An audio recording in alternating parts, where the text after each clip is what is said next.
आज़ादी बचाओ news channel में सभी दर्शकों का स्वागत है।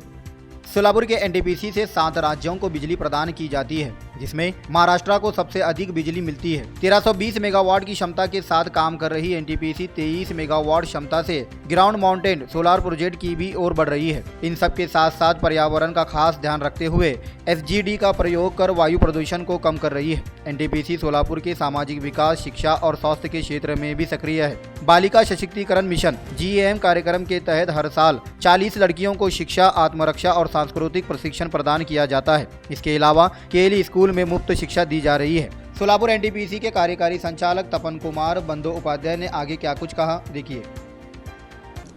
एनटीपीसी को हर साल ही, जैसे मैंने कहा, पर्यावरण में जो हम उत्कृष्ट काम करते हैं, जो सुरक्षा यानी कि सेफ्टी में जो उत्कृष्ट काम करते हैं, और हमारे जो मानव संसाधन के जो पब्लिक रिलेशंस PR विभाग, ये सब में जो उत्कृष्ट काम करते हैं, इसके लिए हर साल ही एनटीपीसी के हर एक प्लांट को, और उनमें से हम एनटीपीसी सोलापुर भी एक प्लांट है जिसको हर एक साल बहुत ही बड़े बड़े अवार्ड से सम्मानित किए जाते हैं।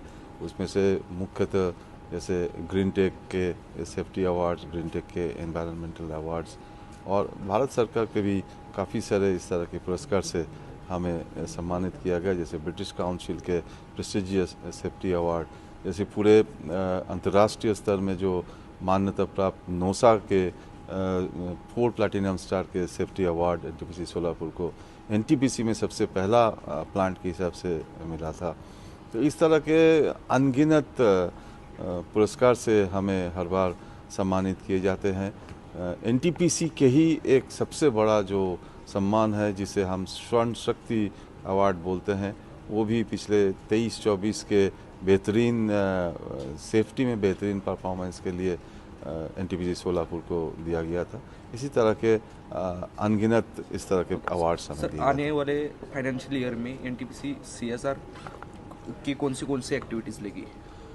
अभी हम लोगों ने काफ़ी सारे अप्रूवल्स दिए हैं, जिसमें से हम बहुत सारे काम जो CSR के काम हैं मुख्यतः हम PWD डिपार्टमेंट से कराते हैं, और उनके पास में 6-7 काम के लिए अभी हमारी वो अप्रूवल्स चली गई है, जिसमें से जिला परिषद स्कूल के कुछ क्लासरूम्स है, उसमें स्मार्ट क्लासेस बनानी है, कहीं पर थोड़ा बहुत सोलर हाई मास्ट लगानी है, सोलर लाइट्स लगानी है।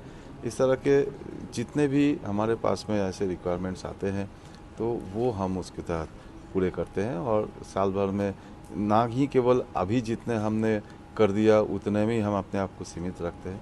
बाद में भी जिस तरह का भी अनुरोध हमारे पास आते हैं, माननीय विधायक जी देशमुख जी भी हमारे पास आए थे, और काफ़ी सारे उन्होंने भी प्रस्ताव रखे हैं। उस प्रस्ताव पर भी हम लोग विचार किए हैं, और वो सारा काम भी हम लोग 25-26 में करेंगे। एनटीपीसी अपनी पहचान मैंने बताया था कि इसीलिए हमारे नाम एनटीपीसी लिमिटेड है, कि थर्मल छोड़ के भी हम लोग ऑलरेडी उत्तराखंड में, उत्तरांचल में एक कोल डैम के हाइडल पावर स्टेशन है। उसके बाद अगर देखें तो हमारे बहुत सारे गैस पावर स्टेशन है, और उसके बाद अभी हम सोलर में बहुत सारे स्टेशन हमारे आ गए हैं, और आगे के समय में 60,000 मेगावाट की सोलर की रिन्यूएबल्स पावर्स हम लोग लगाने वाले हैं। और साथ में nuclear power corporation of India limited के साथ एनटीपीसी के भागीदारी में एक जॉइंट वेंचर बनी है। एनटीपीसी परमाणु निगम लिमिटेड भी एक कंपनी बनी है, जो कि आगे के समय में भारत सरकार की जो परमाणु क्षेत्र में, परमाणु बिजली के क्षेत्र में भी हम लोग बहुत बड़ी तरह से जा रहे हैं। अभी माही बांसवाड़ा करके जो मध्य प्रदेश में जो जगह है, वहाँ पर हमारी न्यूक्लियर की प्लांट भी आ रही है। तो हर दिशा में एनटीपीसी एक पावर यूटिलिटी के हिसाब से उभर रहा है। सोलर एनर्जी, हाँ, जैसे हमने कहा कि अभी तो आगे के समय में सोलर एनर्जी पर काफ़ी जोर है, भारत सरकार की भी जोर है, एनटीपीसी का भी जोर है। ये हमारे पास भी अभी 60,000 मेगावाट के सोलर और काफ़ी रिन्यूएबल्स मिला के हमारे भी टारगेट है। लेकिन सोलर की जगह पे रहेगा, और थर्मल की जगह पे रहेगा। देश की एनर्जी की डिमांड, पावर की डिमांड बहुत ज़्यादा है, और आगे के समय बहुत ज़्यादा बढ़ने वाली है। इसलिए सोलर आवर जिसे हम कहते हैं, दिन के समय में सोलर तो जनरेट करेगी, लेकिन बाकी समय के लिए थर्मल पावर की जैसी ज़रूरत थी वैसे रहेगी। हमारे प्लांट के लिए फ़िलहाल हम ऐसा कोई प्रभाव हमें नहीं दिख रही है।